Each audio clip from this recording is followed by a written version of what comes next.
COVID-19. Para instalar este panel nos acompaña el día de hoy el representante residente de la oficina del PNUD en Argentina, el señor René Mauricio Valdés, a quien saludo con mucho gusto y a quien le agradezco enormemente que nos pueda acompañar el día de hoy. Así que, sin más, le cedo la palabra al señor René Mauricio para que, por favor, nos comparta sus reflexiones e instale el panel en cuestión. Adelante, René Mauricio. Muchas gracias, Sebastián. Un saludo muy cordial para todos y todas en toda América Latina, todas las personas que nos están acompañando y participando en este panel, en estas jornadas tan interesantes. Un saludo muy afectuoso desde Buenos Aires, Argentina. Veo a muchos amigos y amigas por acá, así que un abrazo muy fuerte para todos. Les deseo que estemos todos bien. Me parece que mi amiga Nadine Gassman está por ahí también. No sé si será verdad, pero caramba, si estuviera por ahí le mando un gran beso porque tengo mucho tiempo de no verla. No les voy a robar mucho tiempo. El panel que nos convoca hoy en este momento tiene que ver con la respuesta integral a la violencia contra las niñas y las mujeres en esa interfase con la pandemia, con el aislamiento voluntario, y otras facetas en la forma en que la pandemia ha incidido en nuestras vidas y que, como sabemos que ha producido un incremento del fenómeno de la violencia contra las mujeres y las niñas, íntimamente vinculado al fenómeno, por ejemplo, del aislamiento voluntario, al quedarse en casa todo el tiempo, que ha sido un problema. Pero no solamente ese. Sabemos que la pandemia vino a exponer déficits estructurales que teníamos en muchos ámbitos. En el sector salud, por ejemplo, en los sectores de cuidado, etcétera. Vino a exponerlos y en algunos casos a agudizarlos. Veamos el sector educación, etcétera. Y la pregunta ha sido siempre, pues, ¿cómo podemos revertir esto de modo de que cuando pensemos en la pospandemia, no vayamos simplemente a reproducir los déficits que ya veníamos cargando, por decirlo así, desde atrás, sino que la reconstrucción, la reactivación, el reinicio de la vida social nos lleve a una normalidad mejor, no a esa normalidad que nos ocasionó tantos problemas como los que tenemos ahora. Entonces es en este marco en que me siento muy honrado de poder dar las palabras de bienvenida a este panel, dando continuidad a los maravillosos, francamente, y muy oportunos trabajos que se están haciendo a través de esta alianza entre la CAF y el PNUD. De nuevo, agradecerles a todos la atención. Me complace mucho que tengamos colegas representantes de los gobiernos, de varios gobiernos de América Latina. Y estamos sinceramente muy ansiosos de conocer sus reflexiones, sus experiencias, pensando en la pandemia y el problema de violencia contra las mujeres y las niñas que lamentablemente hemos visto agudizarse en estos días. ¿Qué hacemos? Miren, se dice que la pandemia tuvo algunas facetas positivas, ¿sí? Por ejemplo, dicen todos nos aceleramos en el uso de la tecnología. De repente ahora todos usamos Zoom, hasta los que no les gustaba, gente que no participaba nunca en reuniones, todos nos aceleramos en esto y hay muchas facetas en que, por ejemplo, esto ha sido positivo. Por ejemplo, los colegas del sector salud. Los colegas del sector salud, muchos de veras te están diciendo, mira, la telemedicina ha sido una maravilla en la medida que se ha podido aplicar y de nuevo bajo las condiciones restrictivas que tiene el hecho que no todo el mundo tiene acceso al internet. Correcto, eso lo hemos visto en educación, pero en medicina ha sido una oportunidad importante que ha sido aprovechada y me parece que se puede aprovechar más, pero ha sido aprovechada muy bien. Mucha gente está diciendo que esta tecnología en la que todos nos hemos involucrado ahora mucho más que antes, es parte de la solución, es sin duda parte de la solución, es el futuro con los provisos del caso, cuidándonos del problema de la privacidad de los datos y otros problemas que hay ahí y sobre los cuales En América Latina estamos, me parece, todavía en pañales para regularlos, porque deben ser regulados. No es una cuestión ética solamente, lo es, pero también es una cuestión de orden jurídico que se está discutiendo en Estados Unidos y en Europa. Nosotros todavía no tanto. Seguimos expuestos en esta explosión de tecnología que vamos a tener, amigos y amigas, que ya tenemos y que va a seguir después de la pandemia y que muchos decimos es parte de la solución. Entonces, concluyo con eso. En el tema que nos convoca, la tecnología nos puede ayudar para enfrentar, o cómo nos puede ayudar para enfrentar el problema de la violencia contra las niñas y las mujeres en momentos de aislamiento voluntario, en la pandemia y desde luego después. Yo creo que sí, pero quisiera concluir con esa reflexión. Y Sebastián, por favor, adelante con el panel y mil gracias a todos quienes están participando. Muchísimas gracias, René Mauricio, por sus aportes a un tema, como usted bien señala, tan sensible y tan difícil como el que nos toca vivir en la actualidad y que definitivamente representa un reto para la eliminación de la violencia contra las mujeres y las niñas y el desarrollo de políticas en esa materia. A continuación, le voy a dar la palabra a mi colega Guillermina Martín, quien es especialista de políticas de género del Centro Regional del PNUD para América Latina y el Caribe, quien presentará a cada una de las funcionarias de los mecanismos de género de Chile, Uruguay, Costa Rica, México y República Dominicana, a quienes aprovecho para saludar muy cordialmente y agradecerles profundamente su presencia esta mañana. Sabemos que sus agendas están súper apretadas y han hecho un gran esfuerzo en poder estar hoy presentes, así que valoramos realmente mucho su participación el día de hoy. Adelante, Guillermina.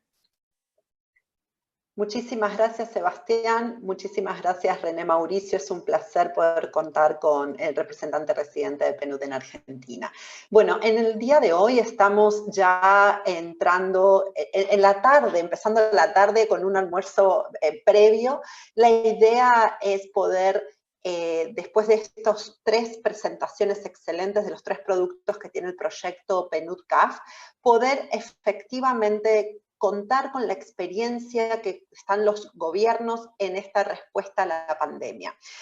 Hoy recordaba, hace 2 años nos sentamos PNUD y CAF para pensar esta generación de este proyecto, nos sentamos con Edgar a desarrollar y veníamos con una idea ya de acompañar con un componente más dentro de una estructura del sistema de Naciones Unidas que han trabajado fuertemente en la respuesta. Recordemos, tenemos el proyecto de Spotlight, tenemos los proyectos asociados a las estructuras que tiene ONU Mujeres, CEPAL, la OEA. Y con PNUD y con CAF queríamos agregar un elemento más en el sentido de pensar los modelos integrales con una respuesta multidimensional y con una respuesta asociada a los costeos. ¿Qué necesitamos para invertir mejor? 2 años después, nos encontramos en enero en Chile, en Santiago, celebrando la Conferencia Regional de las Mujeres. Pensábamos que era un 2020, que íbamos a poder avanzar en los temas de igualdad de género y particularmente en la erradicación de la violencia. Muchas de ustedes, muchas de nosotras nos encontramos en la sede de la CEPAL, firmando las ministras el consenso de Santiago y también iniciando lo que iban a ser los 25 años de la plataforma de Beijing. Lamentablemente en marzo llegó esta pandemia global que, como dijo René Mauricio, no es solamente una pandemia sanitaria, es una pandemia que ha afectado diferencialmente y ha golpeado a las mujeres en materia socioeconómica, es una crisis del cuidado, pero también es una crisis de gobernabilidad y una crisis de las violencias. El día de hoy vamos a tener 5 grandes especialistas, funcionarias públicas de la región que están en esa primera línea de batalla. Recordar que quien está respondiendo a las violencias, que están respondiendo a las pandemias, son muchas de las mujeres que están en la primera línea de atención. La idea de hoy es reflexionar qué hicimos, qué estamos haciendo y qué requerimos más para poder responder a esta crisis pandémica que se va a extender y que la nueva normalidad requiere repensarnos. En este sentido, sin más, voy a hacer la presentación de las panelistas que nos están acompañando. Agradezco la presentación a la ministra del Ministerio de la Mujer y Equidad de Género de Chile, Mónica Salaquet Said. Mónica, es un honor poder contar con su presencia. Mónica cursó estudios de periodismo en la Universidad de los Andes y ciencias políticas en la Universidad del Desarrollo. Tiene un diplomado en gestión de campañas por la American University de Washington, D.C., cursó marketing y comunicación tanto en Nueva York como en Rotterdam, y entre 2010 y 2014 fue diputada de la República por el Distrito 20 y un periodo durante el cual presidió las comisiones de Familia, Turismo y Economía, y fue miembro de la Comisión de Relaciones Exteriores. También contamos con la presencia de Mónica Botero, la actual directora nacional del Instituto del INAM de Uruguay. Mónica es periodista feminista con una gran trayectoria trabajando a nivel nacional e internacional sobre los derechos de las mujeres. Es autora de 3 libros y colaboradora en 4 otros libros. Su actividad política inició en el 2019 y fue candidata a diputada en Montevideo por el Partido Independiente, y en abril fue designada bajo la fórmula presidencial junto al candidato Pablo Mieres, y en marzo del 2020 asume como la directora del Instituto Nacional de las Mujeres del Ministerio de Desarrollo Social. Lamentablemente nuestra amiga y querida Nadine Gassman no nos va a poder acompañar el día de hoy, manda un saludo muy grande y un compromiso de seguir con este trabajo que venimos haciendo.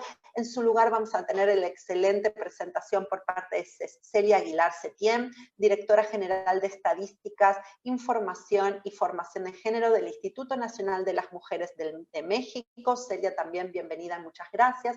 Fue directora de Análisis y Seguimiento de los Recursos para la Igualdad de Género en Mujeres, y también trabajó en UNIFEM, en ONU Mujeres, en el PNUD, en UNOPS, y actualmente el Gobierno de México tuvo diversas responsabilidades para trabajar junto con organismos internacionales. Contamos también con la presencia de Katia Solís Arce, la jefa del Departamento de Violencia de INAMU Costa Rica. Bienvenida, Katia, muchísimas gracias.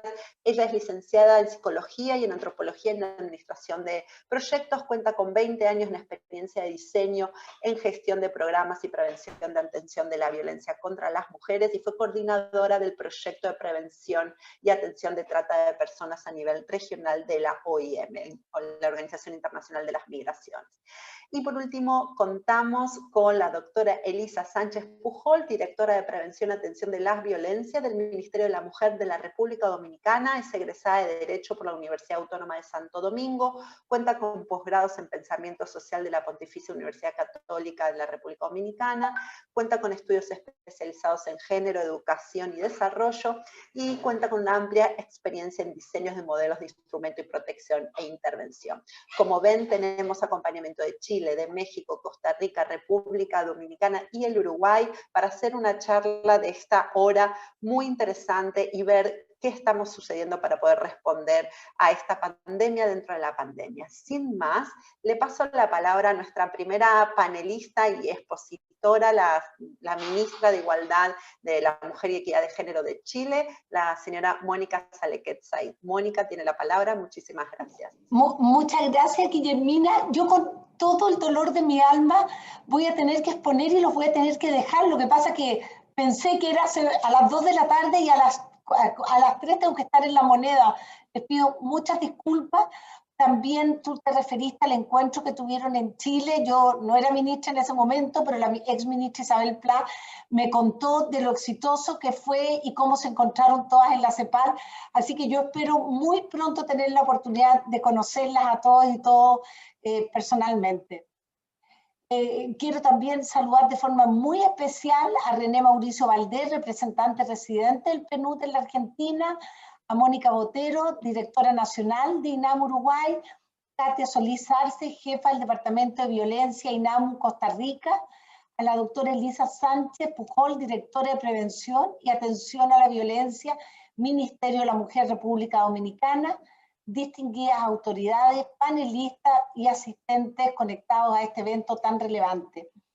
Como ministra de la Mujer y la Equidad de Género de Chile, quisiera comenzar agradeciendo al PNUD y al Banco de Desarrollo de América Latina por organizar este espacio de encuentro cuando estamos a puertas de cerrar este año 2020.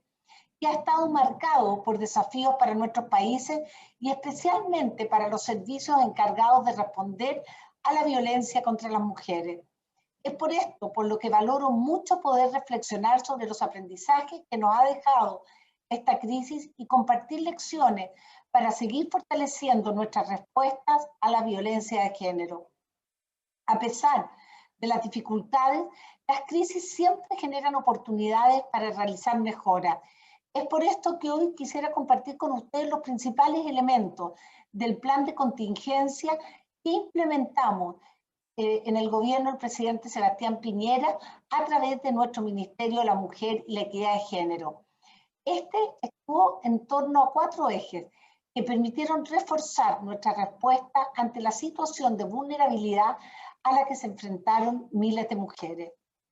Primero, continuidad de los servicios y reforzamiento de la capacidad de respuesta. Segundo, coordinación permanente y abordaje intersectorial de la violencia.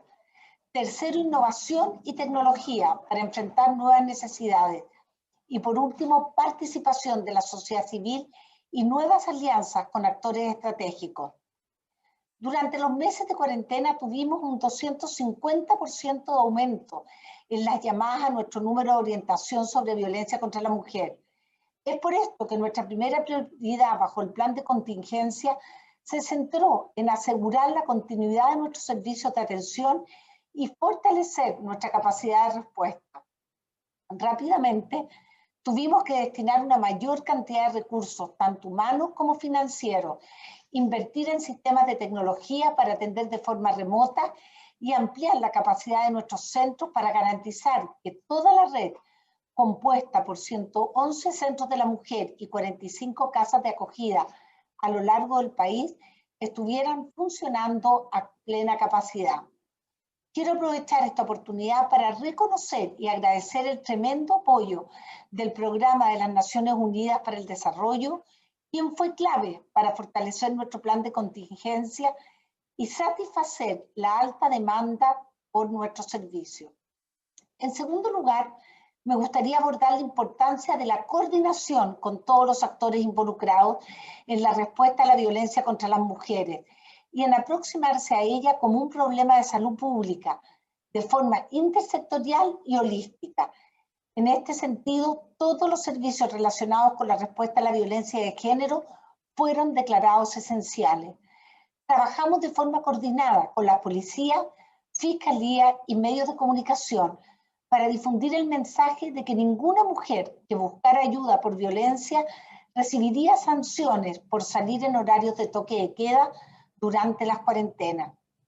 Incorporamos información sobre nuestros canales de ayuda y orientación en los informes sanitarios diarios sobre el COVID que presenta el ministro de Salud por red nacional en nuestro país. Nos aseguramos de que las medidas cautelares se extendieran de forma automática y además firmamos un convenio con el Ministerio de Vivienda y Urbanismo para acelerar el proceso de acceso a la vivienda para las mujeres víctimas de violencia. Las nuevas necesidades que surgieron en la pandemia requirieron también de soluciones innovadoras para responder de forma efectiva. Esto implicó el uso de nuevas tecnologías para acercarnos a aquellas mujeres encerradas con su agresor o con menos posibilidades de llamar a nuestros teléfonos. Es así como creamos nuevos canales de comunicación silenciosa, un chat online y una línea de WhatsApp silencioso, que comenzó como una política contingente y dado su éxito, la hemos convertido en una política permanente. Una iniciativa con farmacias llamada Mascarilla 19, inspirada en un modelo usado en España y Argentina, en el que las mujeres que no puedan acceder a un teléfono puedan acercarse a locales de farmacia para ser contactadas con nuestros servicios de ayuda. El Poder Judicial y la Fiscalía incorporaron mecanismos de denuncia y prórroga de medidas de protección de forma online. Y también comenzamos a trabajar con el Banco Mundial para desarrollar una plataforma única que contenga toda la información y datos relevantes de los procesos judiciales de las mujeres para reforzar así la coordinación intersectorial y evitar la victimización secundaria. Otro eje de nuestro plan de contingencia fue ampliar nuestras alianzas con actores de la sociedad civil en su conjunto, para así enviar un fuerte mensaje de que combatir la violencia contra las mujeres es una tarea de todas y todos. De esta forma, convocamos al Consejo Mujer COVID, donde participaron parlamentarias, académicas, representantes de la sociedad civil y del Poder Judicial, con el objetivo de proponer medidas específicas para abordar el impacto de la pandemia sobre las mujeres en temas como la violencia, el empoderamiento económico y los cuidados. También, para reforzar nuestro enfoque territorial, nos asociamos con Banco de Estado, el Banco Estatal de Chile, para que en su amplia red territorial de más de 30.000 sucursales bancarias a lo largo de todo el país, existe información sobre violencia de género y nuestros canales de ayuda. Otro actor clave ha sido el sector privado. A través de alianzas con gremios y asociaciones empresariales, les entregamos lineamientos, protocolos y capacitaciones para reforzar su rol activo en la prevención y detección de la violencia de género entre sus trabajadoras. Por último, la semana pasada lanzamos una nueva plataforma llamada Chile Alerta, que busca capacitar de forma transversal a la sociedad para reconocer las distintas formas en las que se puede expresar la violencia de género y así convertir cada día a más ciudadanos y ciudadanas en multiplicadores en materia de prevención dentro de sus comunidades. La pandemia nos ha entregado un nuevo entendimiento acerca de las crisis y sus impactos sobre las mujeres. Ha quedado más que demostrado que es indispensable que estemos en el centro de todas las estrategias de respuesta y recuperación. No me cabe duda de que nuestro ministerio y todos los servicios encargados de responder a la violencia contra las mujeres en la región hemos adquirido una valiosa experiencia y conocimiento colectivo durante los últimos meses. Ahora es urgente que transformemos estos aprendizajes y experiencias en robustecer nuestras institucionalidades para que estén aún más preparadas para responder de forma integral y con enfoque de género ante cualquier tipo de emergencia que puedan surgir en el futuro. No me cabe duda del valor que tiene este tipo de instancias de diálogo que contribuyen a que avancemos precisamente en esa dirección. Muchas gracias. Muchísimas gracias, Mónica. Entonces, sin más la despedimos. Sabemos que se ha atrasado la agenda, no hay problema. Muchísimas gracias. Nos quedamos ahí en diálogo con las otras ministras y colegas. Muchísimas gracias y saludos. Un placer. Ha puesto... Hasta luego. Bien, la ministra ha puesto también puntos claves en la agenda y vamos a dar la primera ronda de preguntas. El diálogo que tenemos pensado es para 3 preguntas. Entonces, en primer lugar, voy a pasarle la palabra a la directora del Instituto Nacional de las Mujeres del Uruguay, a Mónica Botero. Y la primera pregunta es, bueno, obviamente que a partir de la virtud de la magnitud de la pandemia de COVID-19 y las medidas que fueron necesarias tomadas para poder responder a esta pandemia del COVID en torno al distanciamiento físico, a las dificultades de movilidad y la disminución de los servicios presenciales de urgencia. ¿Qué estrategias, recursos han sido los más eficientes que han puesto en su país y para hacer frente a las dificultades al acceso a los servicios de atención de violencia contra las mujeres y las niñas y la violencia en género en general? Entonces, tienes 3 minutos. Mónica, paso la palabra y posteriormente le pasaré la palabra a Katia Solís, a Elisa y a Celia. Entonces, Mónica, muchísimas gracias. Bueno, buenas tardes a todos y a todas. Sé que hay un número importante de colegas técnicos y también responsables de gobiernos en la audiencia y muy especialmente a la gente de PNUD, de CAF y a las colegas de América Latina con quienes compartimos este panel.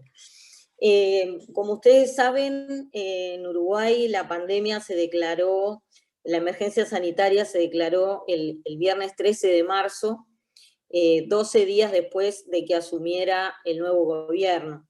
Eso significó desafíos extras para nosotros, porque, bueno, estábamos conociendo, somos un gobierno nuevo, ha cambiado el signo también del gobierno, por lo tanto cambió el partido, nosotros somos una coalición de partidos, que estábamos asumiendo una transición, y eso implicó desafíos extras. De todas maneras, la dirección política desde el principio, desde la Presidencia de la República, fue declarar lo que se llama la libertad responsable.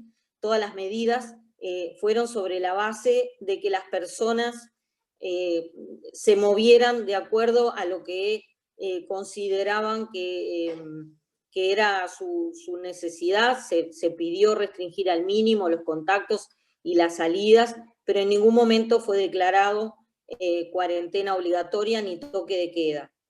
Eso, a los efectos de las políticas respecto a la violencia de género, nos dio una cierta ventaja, porque implicó que no hubiera una convivencia intensiva de forma necesaria y obligatoria en las casas, en las familias, en las parejas, lo cual generó un cierto aire. De todas maneras, el hecho de haberse cerrado los servicios públicos de atención al público implicó, sí, un desafío especial, porque las mujeres que se atienden en nuestro sistema de servicios de respuesta en violencia no tenían la posibilidad de concurrir a sus consultas de manera presencial.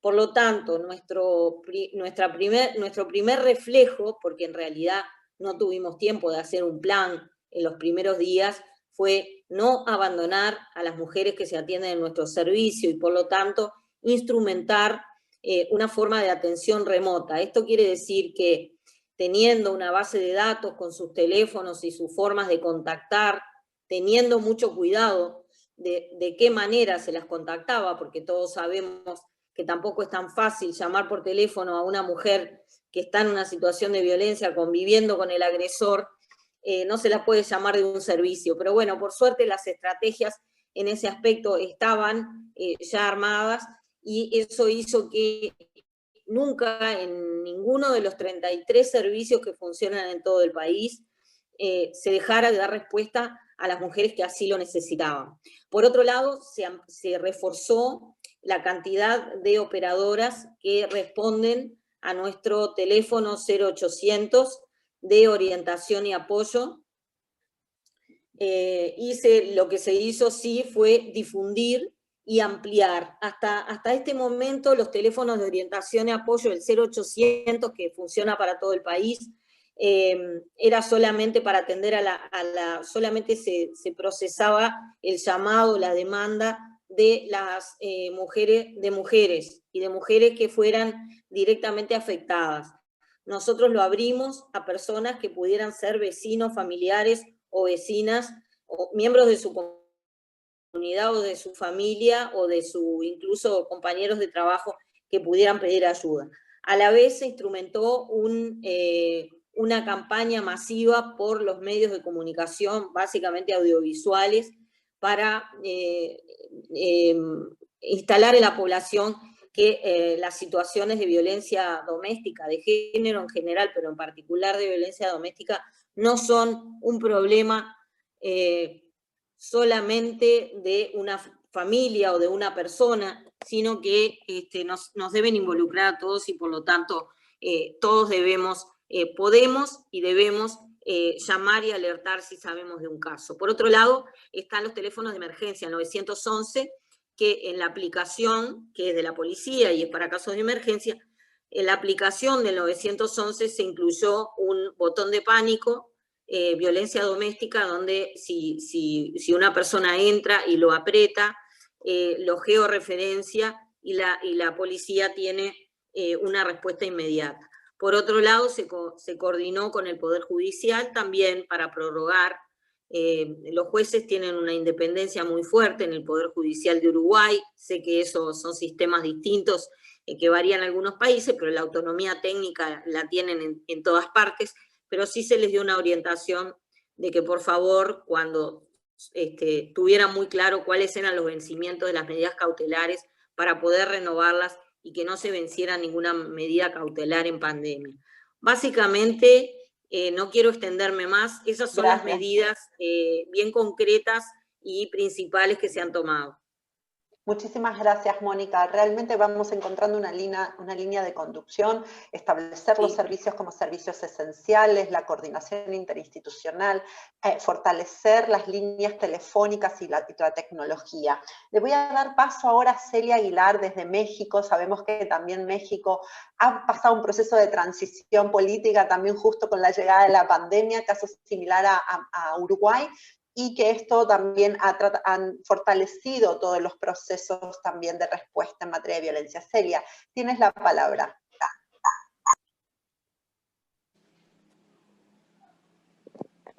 El micrófono, Celia, el micrófono.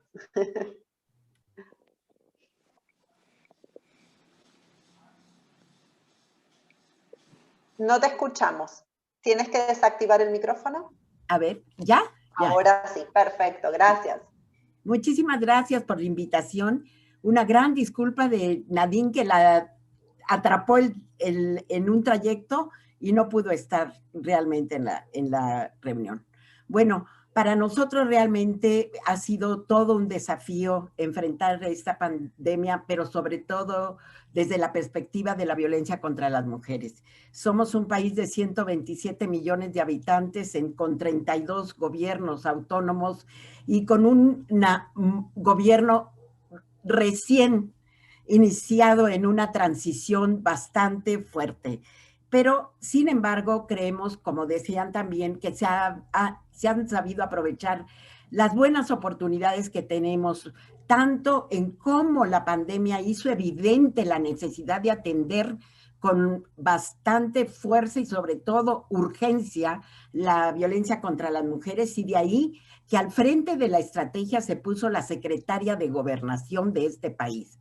Es decir, el principal ministerio, secretaría de nuestro país, hizo la iniciativa de generar un grupo integral para enfrentar la estrategia para la violencia contra las mujeres. En este grupo hay más de 20 instituciones que tienen que ver con los procesos, con la atención, con la planificación, con la presupuestación y con todos los procesos que tienen que ver con la atención a la violencia. Esto se hace no solamente obviamente el Instituto Nacional de las Mujeres está dando la orientación con todo lo que tiene como la experiencia y la información sobre la violencia contra las mujeres.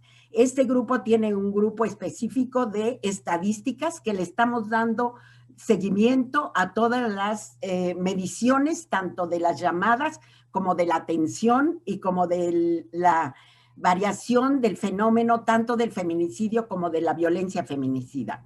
En este sentido, estamos avanzando, pero quizás lo más importante es que esta iniciativa integra en un solo paquete una coordinación interinstitucional que también se está vinculando con los 3 órdenes de gobierno, tanto los gobiernos de las entidades federativas como los gobiernos municipales, para potenciar todos los servicios que se están dando hacia las mujeres. No es fácil, no tenemos resuelto, sin embargo, se están articulando una estrategia que va a tener y que está teniendo ya al menos la información oportuna, pero también las respuestas que se necesitan. ¿En dónde están? Sabemos nosotros de los territorios en donde la violencia es mayor. Sabemos nosotros de las condiciones de vida en donde la violencia es mayor. Por lo tanto, se nos permite focalizar las políticas.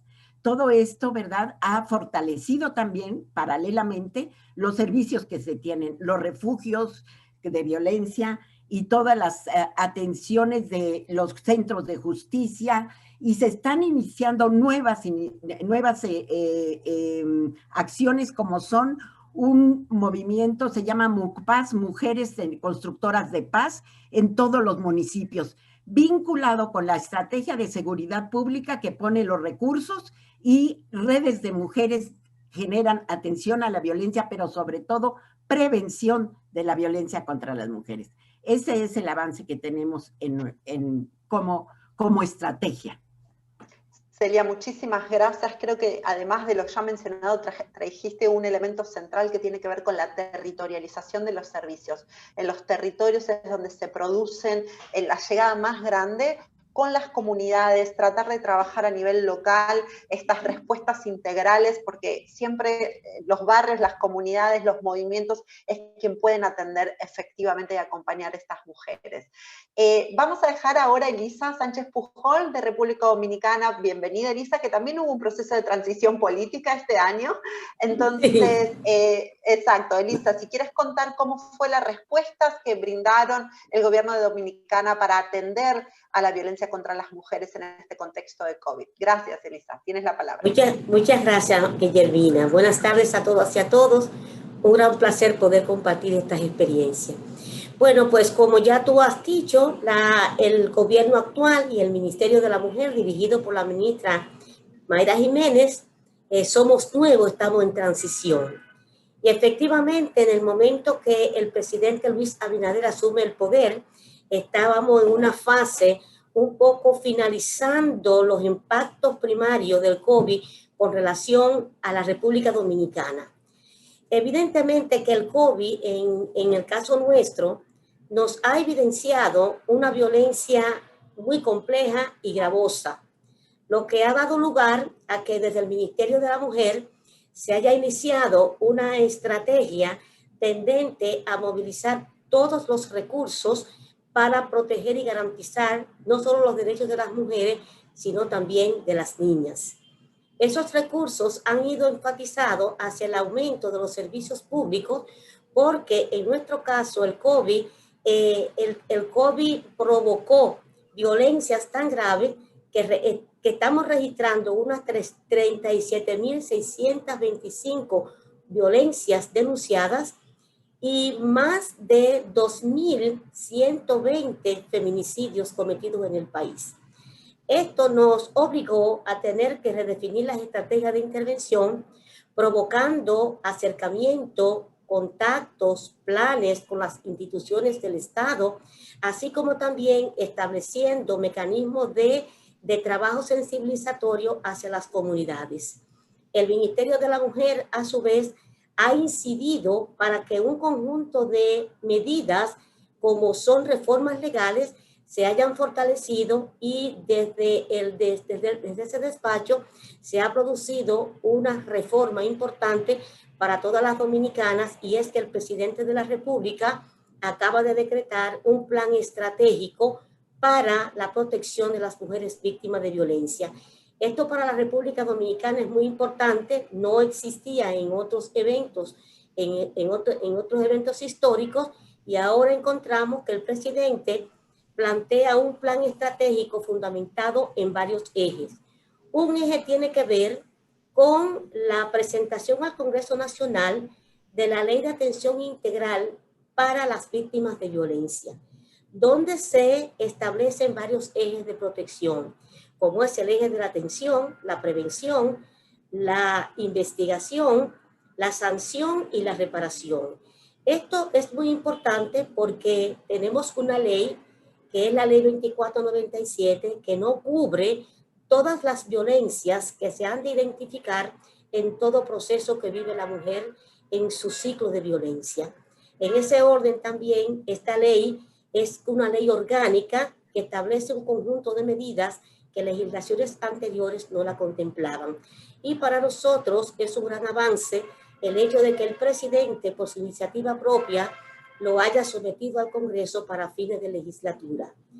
Otro elemento importante que como medida ha tomado el gobierno y el Ministerio de la Mujer ha sido establecer una alianza estratégica con todas las instituciones del gobierno a los fines de que los compromisos se efectivicen y de que los presupuestos también en su momento se hagan efectivos, para que los servicios a los que tiene derecho una mujer, como son los servicios médicos, en salud, policiales y jurídicos, también se hagan efectivos en otras instituciones, además del Ministerio de la Mujer.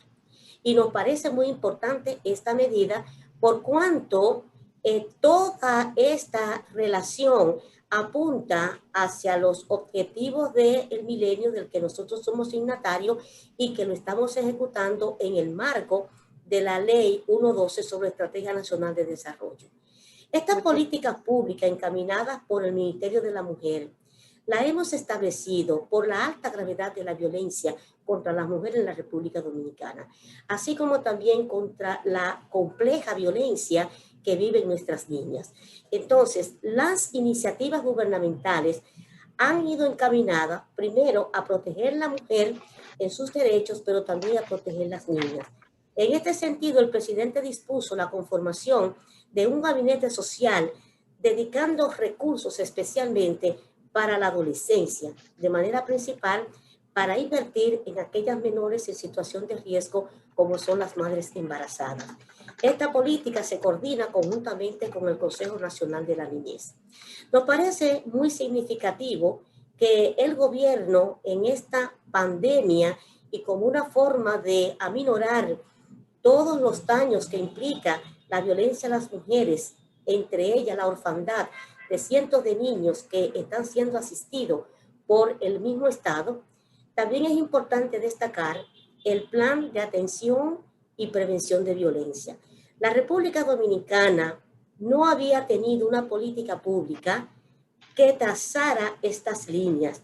Lo que hemos tenido son leyes viejas, leyes de otros gobiernos y que ya no dan respuesta a necesidades de protección de derechos.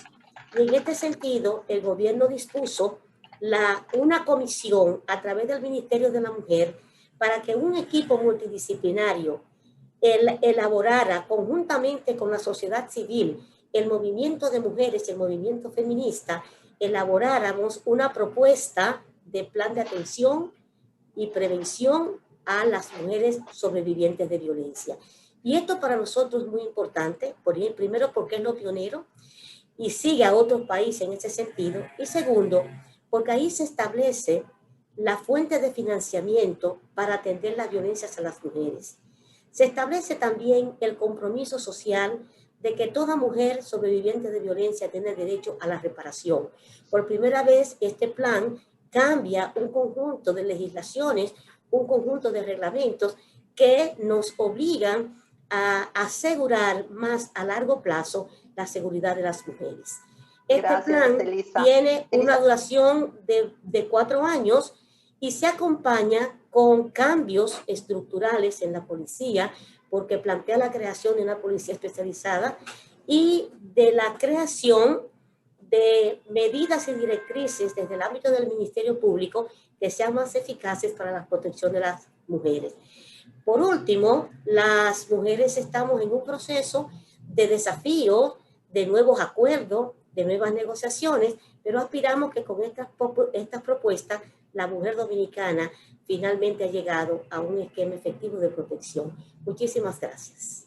Muchas gracias, Elisa. Quedan ahora otras preguntas, pero efectivamente pasar a estos paquetes de legislaciones de segunda y tercera generación que tiene que ver con las legislaciones integrales para atender todo tipo de violencias contra las mujeres, las adolescentes y las niñas es central, y poder dar este marco de servicios integrales que venimos hablando desde el inicio. Damos la palabra para responder esta primera pregunta. Recuerden que tenemos otra pregunta también y después queremos tomar algunas preguntas del público. A Katia Solís, desde Costa Rica, un país que históricamente ha tenido un proceso de fortalecimiento muy interesante en materia de atención y de violencia contra las mujeres, pero que esta crisis de COVID, como todos los países del mundo, le ha impactado. Katia, por favor, si nos puedes comentar cuáles fueron las acciones, estrategias, servicios que han instalado para poder responder efectivamente a la violencia contra las mujeres en este contexto de la pandemia. Katia, tienes la palabra. Gracias.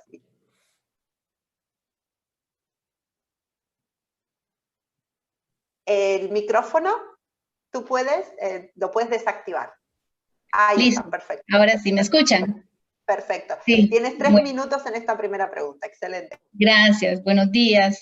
Bueno, y me disculpas por un asunto de un incidente de último momento que no pude estar durante las presentaciones. Les había preparado una presentación, pero igual ahí se las había mandado por correo. Entonces pueden disponer de ellas con todo gusto. Bueno, sí, efectivamente nosotras igual hemos tenido muchísimos retos. Tal vez vale la pena mencionarles que en el caso de Costa Rica, para las que no lo saben, tenemos un sistema interinstitucional de prevención y atención de la violencia contra las mujeres que fue creado en 1998 y que hoy por hoy además es una ley de país, ¿verdad? O sea, este sistema interinstitucional está creado por ley. Eso nos ha permitido a Costa Rica tener una plataforma, ¿verdad? Una plataforma interinstitucional que está bastante consolidada desde hace muchos años y que, bueno, evidentemente frente a la pandemia de COVID, eso nos facilitó, digamos, un poco, ¿verdad? El trabajo en ese sentido. Quiere decir que todas las instituciones han tenido que hacer sus ajustes, evidentemente, ¿verdad? Con respecto a la situación de país que hemos tenido que enfrentar, al igual que todas ustedes. Rápidamente, básicamente, pues nosotros hemos hecho algunas acciones concretas en el marco no solamente de INAMU, sino en coordinación con el resto de las instituciones. Tuvimos que hacer una organización y actualización permanente de servicios de atención directa con monitoreo semanal de la demanda, ¿verdad? Elaboramos reportes semanales para monitorear las demandas de atención de las mujeres y el análisis de reportes semanales del sistema de emergencias. Hicimos apertura de nuevos canales de atención a las mujeres vía virtual y telefónica, reorganizamos los recursos humanos para apoyar la atención telefónica a las usuarias. Tuvimos que hacer un traslado del despacho del COAVIF, que es un despacho especializado de atención a violencia contra las mujeres que opera en el 911, para poder minimizar el riesgo de contagio de las usuarias y poder disponer además del apoyo del sistema en su totalidad en caso de que alguna de nuestras operadoras del sistema de emergencia tuviera alguna situación de incapacidad. Además, tuvimos que hacer ajustes, por ejemplo, la atención de emergencia se mantiene en Costa Rica. Nosotros tenemos atención de emergencias a mujeres víctimas de violencia 24/7, 365 días del año. También nosotros este año hemos tenido algunos cambios, digamos, en la demanda de los servicios. Evidentemente hemos tenido un importante aumento en la demanda de los servicios de las mujeres, no solamente del INAMU como instancia especializada en esta atención, sino del resto de las instituciones del sistema. El sistema en Costa Rica, se me olvidó más decirles, está integrado por 22 instituciones del Estado, ¿verdad? Entonces, como les digo, eso ha permitido articular las acciones. Nosotros tenemos un mecanismo de prevención de femicidios con un sistema de geolocalización para las mujeres. Entonces, solo para ponerles un ejemplo, en el año 2019 repartimos 673 kits de emergencia a las mujeres. Este año, a octubre, llevamos 908 kits entregados, esto porque las mujeres, muchas de ellas no están queriendo, les da miedo ingresar a los albergues por el tema de contagio. Sin embargo, pues como les digo, entonces ha aumentado un 25% de la entrega de estos botones de emergencia con geolocalización. Además, evidentemente, elaboramos protocolos especiales del COVID para nuestros albergues, y una cosa importante es que tuvimos que habilitar hoteles filtro de tal manera que pudiéramos aplicar pruebas antes del ingreso a las mujeres y sus hijos e hijas, ¿verdad? Para evitar el contagio. Campañas específicas de comunicación. Hemos tenido un fuerte trabajo en campañas específicas de comunicación para prevenir y atender la violencia, campañas dirigidas a hombres, ¿verdad? Tenemos algunas campañas específicas a hombres para el manejo del estrés, el enojo y la impotencia, considerando pues que no podemos soltar los aspectos de prevención, ¿verdad? Y hay una campaña particular de hombres ante la emergencia del COVID, que lo hicimos con 12 instituciones estatales para trabajar el machismo, ¿verdad? Como una manera de llevar a los hombres a reflexionar sobre el riesgo que implica estar en condiciones de estrés, en condiciones de aislamiento y confinamiento en las familias. También hemos emanado lineamientos de orientación.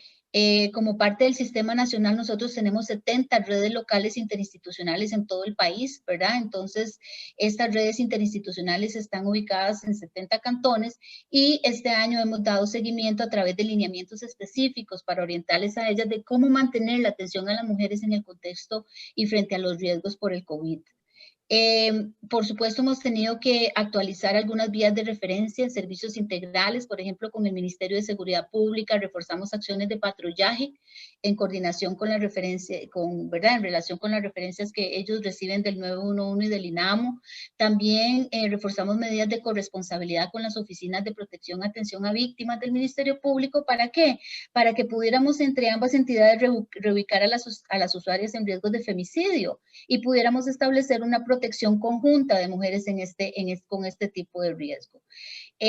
Una cosa que también coordinamos fue la virtualización de procedimientos en los juzgados especializados de violencia doméstica, ¿verdad? Muchas mujeres, si bien es cierto, en Costa Rica se estableció un decreto que permitía, aún en condiciones de confinamiento y restricciones vehiculares, etcétera, como en todos los países, se emitió un decreto que exceptuaba, digamos, a las mujeres que tuvieran que llegar a trasladarse por situaciones de violencia doméstica. No obstante, ¿verdad? Los juzgados especializados de violencia doméstica que tiene el país en Costa Rica hicieron unos procedimientos para virtualizar incluso la solicitud de medidas de protección.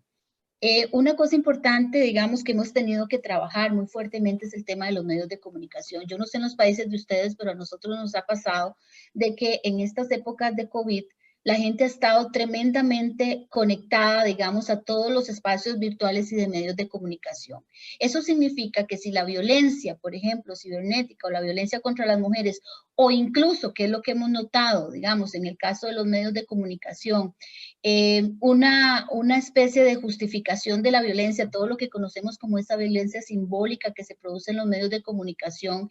Cada vez que sale una noticia de femicidio, pues de repente hay una reacción que, sin embargo, no es la suficientemente fuerte, pero además hay justificaciones. Por ejemplo, gente diciendo, bueno, la mataron por esto y esto y esto. Hemos tenido, digamos, declaraciones incluso de funcionarios públicos que son declaraciones sumamente revictimizantes con respecto a mujeres que desaparecen o que han desaparecido. Costa Rica ha tenido que enfrentar una alza de mujeres asesinadas este año. Si bien no todas han sido todavía calificadas como femicidios, sí es muy preocupante porque a diferencia de otros años sí hemos tenido una importante cantidad de mujeres asesinadas. Y bueno, ha pasado que los medios de comunicación, como siempre, han tenido, no siempre, más bien un buen manejo de estos temas. ¿Qué pasa? Que esto se viraliza. A diferencia de otros momentos, en este momento la gente está conectada por todo lado. Entonces, así como nos sirve esto para poder generar una educación, también sirve para viralizar lo que doña Rita Segato ha dicho, como ha planteado como la pedagogía de la crueldad. Entonces, parte del trabajo que hemos tenido que hacer, que hemos hecho este año, es un trabajo un poco más fuerte con medios de comunicación, ¿verdad? Para que nos faciliten las labores preventivas, para que nos faciliten las labores de información a las mujeres, y dentro de esto, por ejemplo, logramos hacer un convenio entre el INAMU y el Colegio de Periodistas, ¿verdad? Entonces estamos muy esperanzadas con esta acción, porque eso nos permitirá hacer una amplia capacitación a los colegiados, ¿verdad? Del Colegio de Periodistas. También este año también tuvimos que trabajar. Ya se me acabó el tiempo. Ok. No, solamente mencionarles que este año logramos la aprobación importante de la ley de acoso sexual callejero, ¿verdad? Ya se logra penalizar en Costa Rica, y que también hemos tenido que capacitar. Capacitamos a más de 74 funcionarios públicos del Estado en el tema de debida diligencia, precisamente por la preocupación de situaciones revictimizantes hacia las mujeres en este contexto de alta vulnerabilidad por el tema del COVID. Muchas gracias. Muchísimas gracias, Katia. Creo que de las dos preguntas que teníamos se fueron respondiendo. Primero y principal, en este contexto COVID queda clarísimo la importancia de poner los servicios como servicios esenciales y fortalecer esos servicios esenciales. El segundo, se habló todo el tema de fortalecer las redes de coordinación interinstitucional en el contexto, obviamente, de las tecnologías, policía, justicia, salud, los diferentes mecanismos y, obviamente, el rol coordinador de los institutos nacionales, ministerios de las mujeres. El tema territorial también fue mencionado como un elemento central, y el tema de incorporar nueva legislación integral.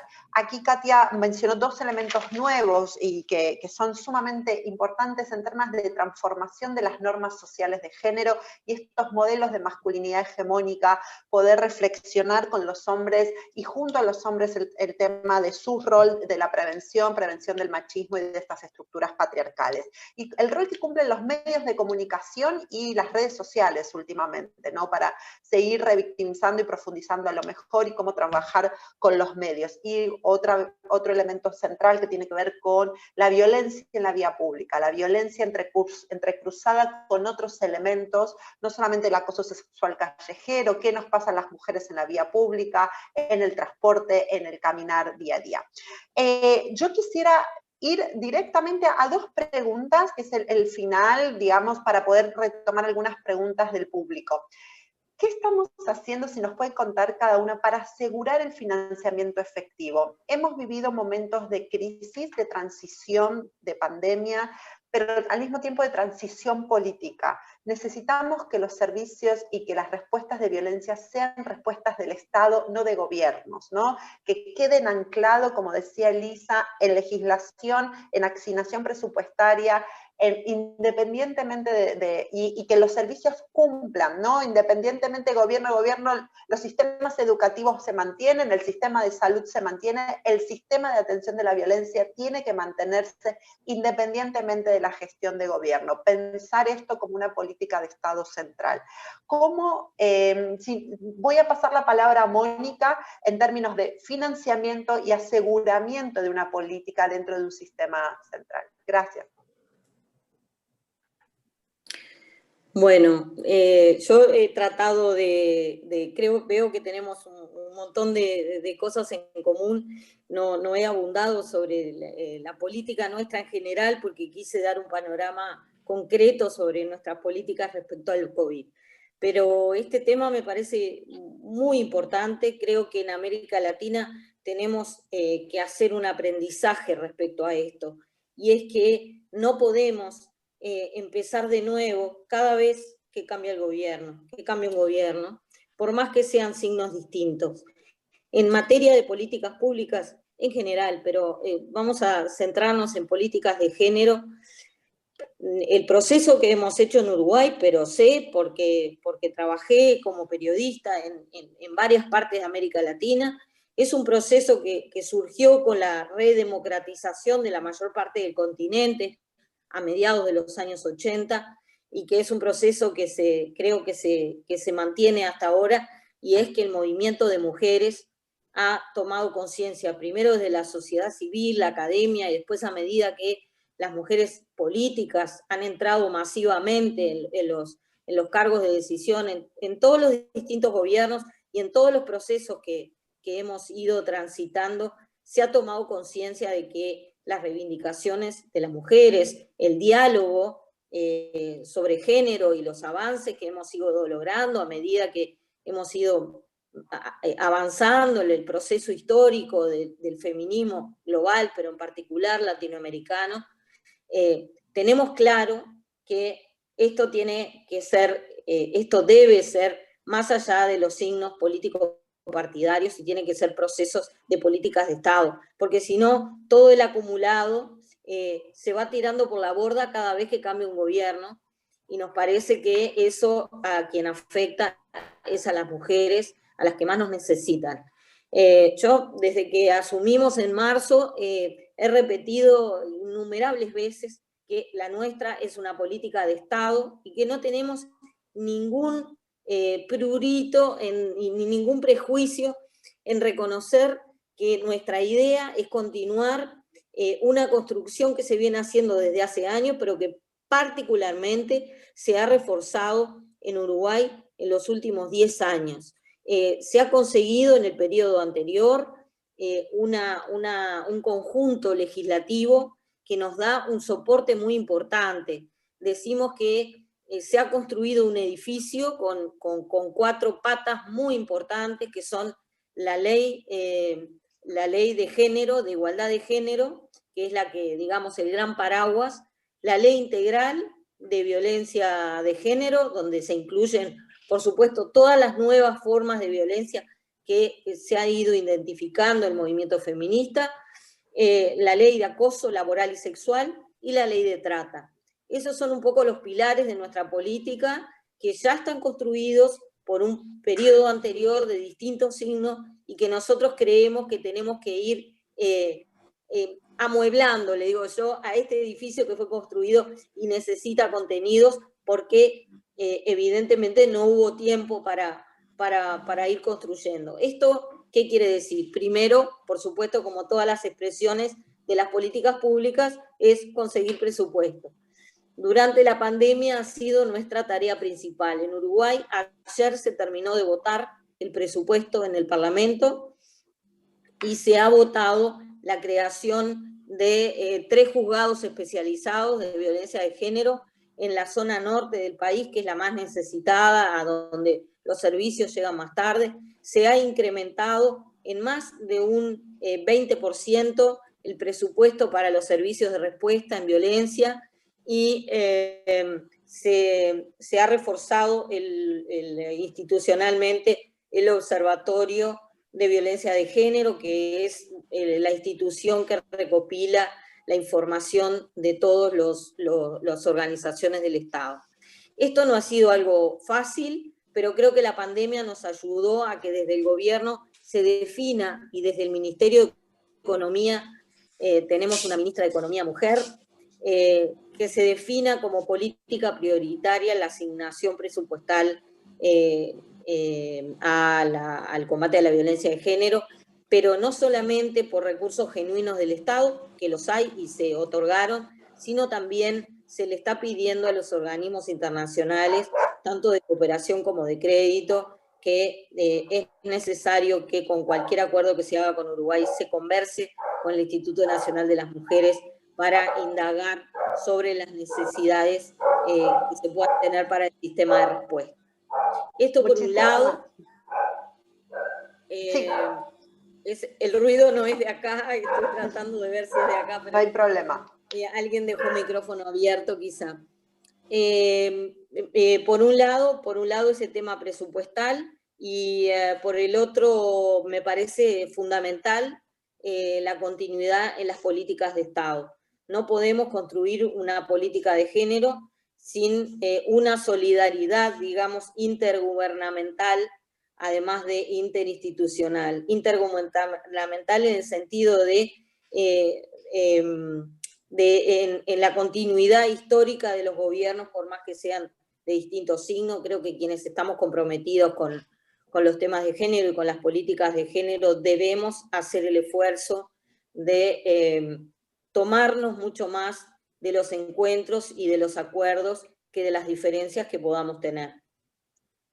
Muchísimas gracias, Mónica. Le paso la palabra a Celia, que también en base a su marco de legislación construyeron el Pro Igualdad en México, y también la asignación presupuestaria asignado en un marco también de una historia del movimiento de mujeres mexicano fuerte, incorporando los temas de igualdad y de erradicación de violencia. Celia, te paso la palabra. El micrófono.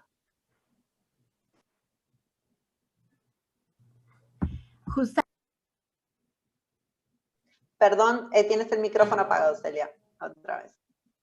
Según yo lo abro y no se abre. A ver, ya. Ahí está, perfecto.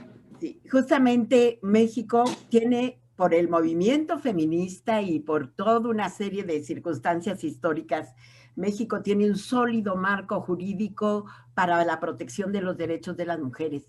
También tiene mucha solidez y mucha pertinencia en su marco institucional, ¿verdad? En el cual la Mujeres es responsable, ¿verdad?, de promover, encauzar y apuntalar una política de Estado a nivel de los 3 órdenes de gobierno y de los 3 poderes del Estado. Esa está complementada con una legislación programática que obliga a todas las entidades y estados y demás a programar y planificar sus presupuestos y sus acciones con perspectiva de género.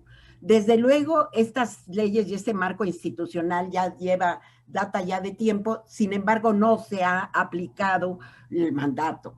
Creo que algo que sí nos está facilitando ahorita es que por primera vez en esta administración tenemos en el centro de la política a las personas y sus necesidades, pero también a las personas con sus potencialidades. Invertir en las personas. Realmente toda esta legislación maravillosa puede y nos facilita hacer las cosas que tenemos que hacer para poder realmente promover esta política de Estado.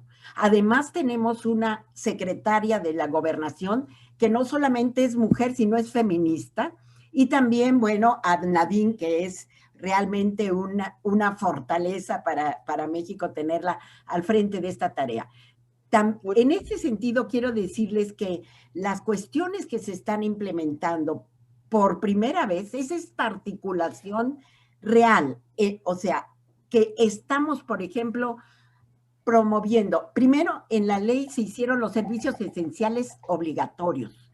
Se destacó la necesidad de priorizar el trabajo de los cuidados, ¿verdad? Esto viene con un eje transversal del Plan Nacional de Desarrollo para todo el ciclo gubernamental, que es el proigualdad, ¿verdad? Es un eje transversal. Por ese eje nosotros hemos construido acuerdos y coordinaciones interinstitucionales, intergubernamentales también, para que no solamente se asuman las tareas y las obligaciones por todo el Estado, sino también que se invierta desde las entidades federativas, desde los poderes en esta tarea, ¿verdad? Muy importante articular los rezagos que tenemos. Tenemos mayores rezagos con la impunidad, pero eso nos hace urgentes los servicios. No damos abasto con los servicios mientras exista impunidad. Entonces, estamos coordinando también con el legislativo, con el judicial, para poder realmente poner al tanto todas estas tareas. Nosotros queremos realmente hacer esto en el inmediato plazo. Se traduce en lo que había dicho yo anteriormente. Se han fortalecido los recursos y estamos trabajando muy, muy concienzudamente en cómo articular los presupuestos. Tanto el anexo de erogaciones para la igualdad entre mujeres y hombres, que desde 2008 tenemos en nuestra legislación, ¿verdad? Que es un anexo específico para proyectos que aceleren el paso hacia la igualdad, que es como una acción afirmativa, pero lo más importante es la coinversión, la inversión que los estados y entidades federativas hagan, la inversión que el judicial haga, la inversión que los legislativos hagan en el tema. Estamos nosotros como un resultado inmediato de este proceso, se acaba de aprobar la modificación de la Constitución para reconocer los cuidados como un derecho. Eso implica toda una serie de cambios y transformaciones que obliga al Estado en general, todo el Estado, porque es constitucional, ¿verdad?, a los cuidados, a tomar ese derecho. Totalmente.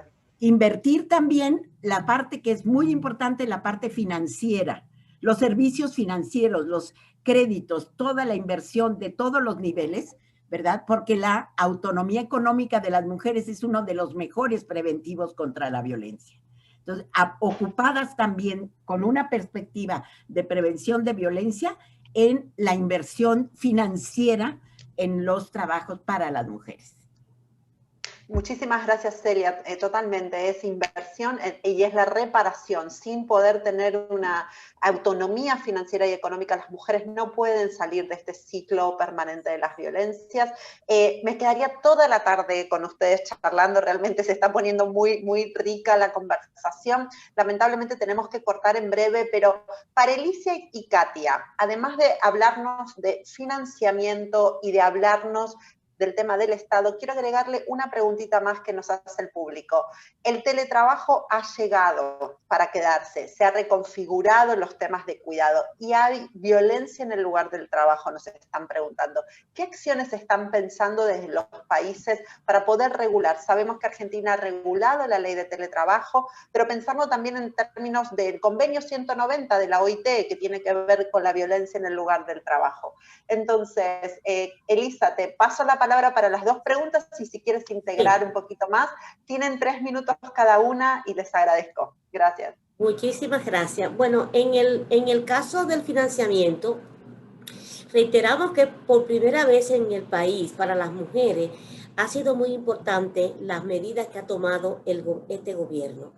Pero quiero también decir que nosotros tenemos una constitución que fue modificada en el 2010, donde se establece la igualdad. Sin embargo, ese establecimiento constitucional no se ha correspondido con un marco legal que redistribuya. Y la distribución de los presupuestos lo consideramos como parte de la justicia que merecemos las mujeres, que ha sido un reclamo del movimiento social y del movimiento feminista. Con estas propuestas que ha hecho el presidente en el caso de República Dominicana, la estamos acompañando con mecanismos operativos para individualizar los presupuestos y hacerlos efectivos. Porque en este proceso los servicios en el sistema de atención integral van a ser diversos, van a tener una dimensión mayor y por tanto los recursos tienen que aplicarse tal y como la Ley de Atención Integral para la sanción, persecución y reparación de las mujeres se ha establecido. Respecto al teletrabajo, la cantidad de mujeres que en nuestro país accesa al teletrabajo es una cuestión impresionante, lo cual está también vinculado a una forma de violencia que se da en la casa, con los hijos, con los quehaceres domésticos, etc. En este caso, nosotros lo que estamos haciendo registros y en su momento tendremos que hacer la adecuación con el plan de prevención porque el teletrabajo está íntimamente vinculado a la atención y a la prevención de violencia de las mujeres en el hogar y evidentemente laboral. El Código de Trabajo de la República Dominicana vamos a demandar un cambio porque vamos a hacer exigible la cuestión del reconocimiento del trabajo doméstico, la violencia de las mujeres trabajadoras fuera y dentro de la casa.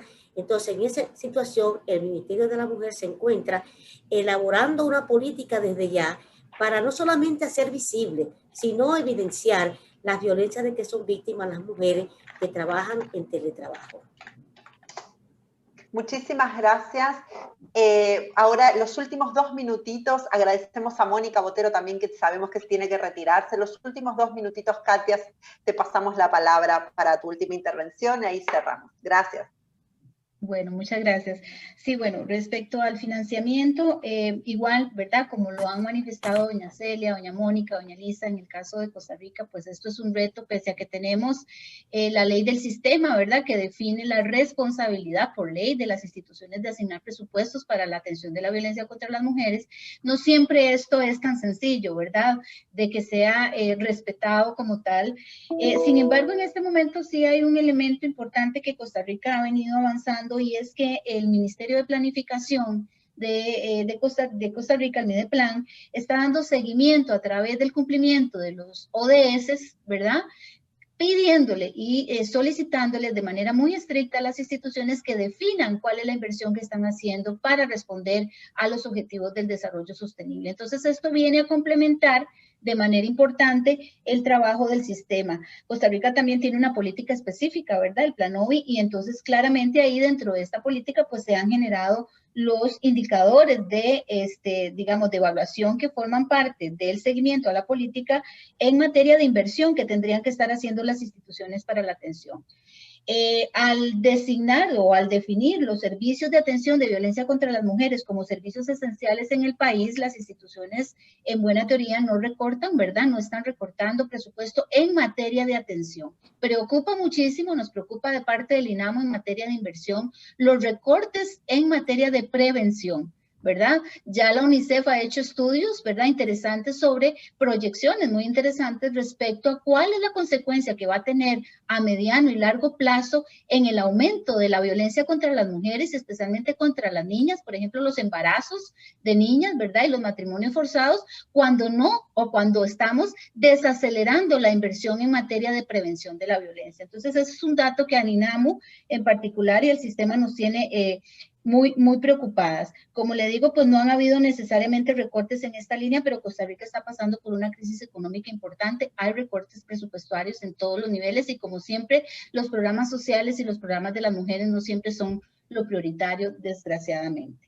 Con respecto a lo del teletrabajo, igualmente, esto ha sido un reto como país. Nosotros básicamente estamos en fase de investigación, de poder ir recopilando todos los meses nuestras instituciones y en particular nuestra unidad de comunicación e investigación del INAMO hace una actualización, digamos, recopilando todas las situaciones de las mujeres en este momento, ¿verdad? No solamente sus condiciones económicas, sino el tema específico del impacto que está teniendo el teletrabajo en las mujeres, ¿verdad?, que tienen a cargo el cuidado de los niños y como ustedes también lo han señalado muy bien, el impacto que el teletrabajo tiene en lo que ya sabemos que pasa con el confinamiento. Es decir, en las mujeres que están ahí, no solamente recargadas por completo, como ha sido lo histórico, sino además en condiciones de mayor riesgo frente a la violencia cuando sus agresores igual están trabajando con ellas ahí, ¿verdad?, a la par. Entonces sí estamos por ahora en la fase de investigación y recopilación de la información. Hay una mesa social, ¿verdad? Hay una mesa social que se creó en el contexto del COVID que integra varias instituciones donde se está haciendo un análisis de plan de inversión y efectivamente un análisis para hacer un plan de intervención con las mujeres de manera específica, sobre todo aquellas que están en mayores condiciones de vulnerabilidad. Muchas gracias. Muchísimas gracias, Katia, Elisa, Celia y Mónica. Realmente ha sido un placer este mediodía, tarde, poder charlar con ustedes. Sin más, ya nos despedimos para el próximo panel y solamente quedarnos con el lema del secretario general, que es financiar, responder, prevenir y recopilar para estos 16 días de activismo, pero el financiamiento es central para estas políticas, se conviertan en políticas de Estado y que podamos brindar respuestas efectivas. Es un placer, esperamos que todos los productos del proyecto PNUD-CAF puedan ser usados, puedan poder conocerlos en particular, porque son muy prácticos y bueno, muchísimas gracias, seguimos en contacto. Sebastián, te paso la palabra. Muchísimas gracias, Guillermina. También agradecer, por supuesto, al señor René Mauricio Valdés por su participación en la instalación de este panel y un agradecimiento muy cordial también a la señora ministra Mónica Zelaquet, Celia Aguilar, Mónica Botero, Katia Solís Arce y Elisa Sánchez Pujols por su participación en el día de hoy. Realmente ha sido un panel sumamente prolífico y hemos recogido muchas experiencias de cada uno de los países de cara a una respuesta integral a la violencia contra las mujeres en el contexto de COVID. Vamos a hacer una pausa siguiendo la agenda que teníamos planteada para el día de hoy. Sabemos que estamos un poco retrasados con los tiempos porque realmente ha sido muy intenso el debate y las participaciones, así que les proponemos un corte de media hora hasta las 2:30 hora de Panamá, 40 minutos, para seguir luego de este corte con los dos paneles de cierre de este evento. El panel 4, que trata justamente sobre las oportunidades, desafíos, recomendaciones y pasos a seguir, ¿no? Una mirada hacia el futuro, prospectiva, a partir de lo que hemos recogido de los distintos paneles durante la jornada de hoy. Y finalmente un panel de clausura del evento regional a cargo del gerente del Centro Regional del PNUD para América Latina y el Caribe, el señor José Cruz Osorio. Así que sin más, agradecemos nuevamente la presencia de las funcionarias en este panel. Seguimos agradeciendo muy especialmente a cada uno y cada una de las participantes que están muy activas enviando preguntas y consideraciones, así que realmente muy contentos y contentas por la participación y la alta convocatoria. Entonces nos encontramos en media hora. Muchas gracias. Hasta pronto.